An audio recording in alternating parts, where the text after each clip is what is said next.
playing, obviously, rugby league, and it was a scrum, packed too far apart probably, and on impact I felt something click, and then when the scrum broke up I fell to the ground. All I could remember was just feeling my head and no other part of my body.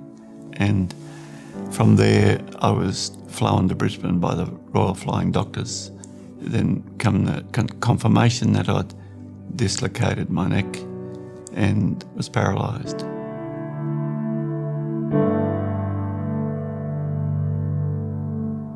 Having acquired my impairment, it was quite a challenge because the medical model defined me by my impairment and took away my identity as a buffhead from the bush and set me up to be somebody who was dependent and probably wasn't going to be a productive member of society. Basically, it was a realisation that the rights that I took for granted to be able to use public goods and go to public events and spaces was no longer a guarantee. Then there was a change of government and policy direction in 1983 when the Hawke-Keating government came in, and a senator by the name of Don Grimes had a vision for people with disabilities, and he introduced the Disability Services Act, which is the first act of its kind in the world, I think, which looked at people with disabilities having human rights in the context of services. And from there, the world was my oyster. I was able to study. I studied social science, and that led me to building networks with people who thought alike. It also led me to my pathway to activism.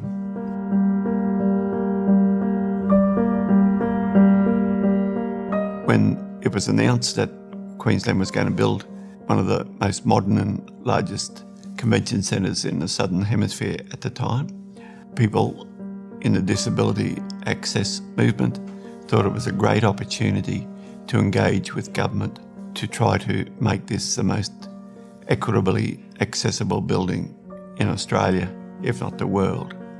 But when it came to the matter of entering through the front door, where they had approximately 29 stairs and no lift, then we found a certain attitudinal position, which one was arrogance and bloody-mindedness. For people with mobility impairments or those who used wheelchairs, this was symbolic, saying you need to enter the back door as a second-class citizen. One of the things that was put to me by the then Director General of Public Works was that those steps were only for dignitaries. And I did suggest to him that Franklin Roosevelt did use a wheelchair.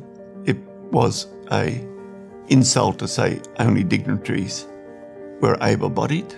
So I decided to make a complaint on two fronts. One is the symbolic, saying that we're part of the community and that we need to be able to go through the front door like anybody else. But the systemic issue was to prove that the Australian Building Code was discriminatory. Many organisations that represented people with disabilities would not take the complaint forward for fear of loss, and it was left to an individual to take that complaint up. The process turned into one of us and them.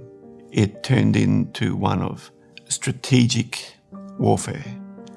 The drivers of the building of the convention centre, after we made the complaint, brought forward pouring of the steps. We had to seek an injunction before the tribunal to stop the steps being poured. That was granted, and then the remaining of the hearing was conducted.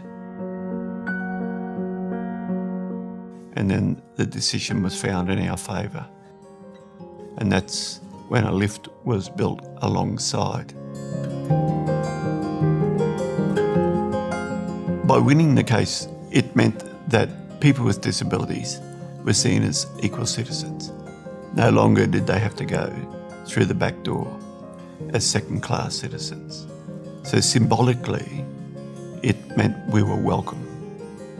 And that meant the building code had to change.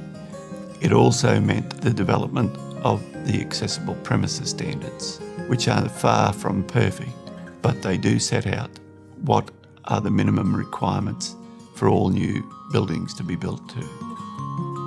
The sad thing about all of this, that a lot of money was spent, taxpayers' money was spent in defending the indefensible.